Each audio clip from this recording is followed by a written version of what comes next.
जो भी लोग साधना जगत में आते हैं उनके मन में ये संशय बना ही रहता है कि जो बीज मंत्र होते हैं उनमें कैसे चयन करें कि बिंदु को माँ पढ़ना है या गा पढ़ना है। तो आज हम इसका उत्तर जानने की कोशिश करेंगे। इसका बड़ा सरल सा उत्तर कुछ लोग देते हैं। उनका कहना होता है कि जो गुरु परंपरा में जिस हिसाब से दिया जाता है उस हिसाब से हमें मंत्रों को करना चाहिए। लेकिन गुरु भी तो किसी आधार पर इन मंत्रों को चुनता होगा कि उन्हें माँ करके पढ़ना है कि गा करके पढ़ना है। तो आज हम इसी को थोड़ा विस्तार से समझेंगे। बीज मंत्र में लगी अंग की बिंदु को माँ करके कब पढ़ा जाता है? जैसे उदाहरण के तौर पर आज हमने महासरस्वती का बीज मंत्र आएंग ले लिया, तो इसको आएंग भी पढ़ सकते हैं और आएम AIM आएम भी पढ़ सकते हैं। तो किस स्थिति में किस प्रारूप को हमें प्रयोग में लेना है वो हम समझते हैं। आएम हम किस किस स्थिति में इस्तेमाल करेंगे?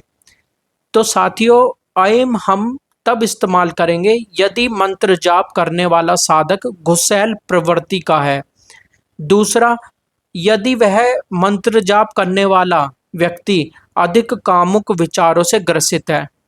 तीसरा, यदि देवी का ध्यान वह हृदय चक्र पर करना चाहता है, क्योंकि ऐसा माना जाता है साथियों कि जब हम किसी भी बीज मंत्र को उसमें जो अंग की बिंदु है उसे माँ करके पढ़ते हैं तो वह हृदय चक्र को प्रदर्शित करता है, और अगर हम गा करके पढ़ता है तो वो आकाश तत्व को संबोधित करता है।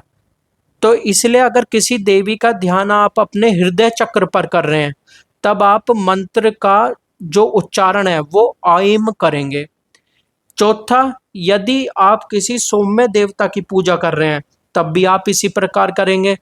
पांचवा, यदि गुरु परंपरा में इसी प्रारूप में आपको मंत्र मिला है तब भी आप मंत्र में अंग की बिंदी को मैं ही पढ़ेंगे।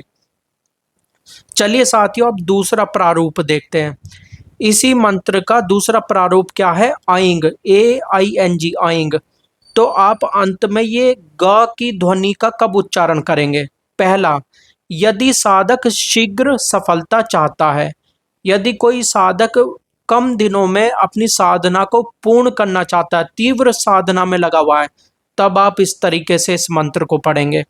दूसरा, यदि आपको अपने मूलाधार चक्र पर चोट करनी है, उसको जगाना है, यानी कि आप चाहते हैं उस मंत्र जाप के दौरान ही आपकी कुंडलनी शक्ति भी जागृत हो जाए, तब आप इस तरीके से उसका उच्चारण करेंगे।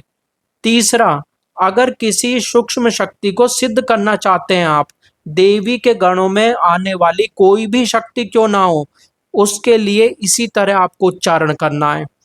अपनी पूर्व जन्म की स्मृतियों को आप जानना चाहते हैं तब भी आप आइंग को ही इस्तेमाल करेंगे, यानी कि जो बिंदी है उसको गा के रूप में ही उच्चारण करेंगे, क्योंकि ऐसा माना जाता है कि इस प्रारूप में आपको अधिक सिद्धियां फलित होती हैं।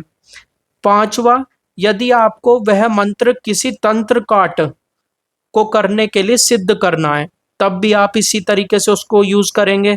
और छठा, यदि आप देवी का प्रत्यक्षीकरण करना चाहते हैं तब भी आप जो बिंदु लगी है उसको गा करके उच्चारण करेंगे।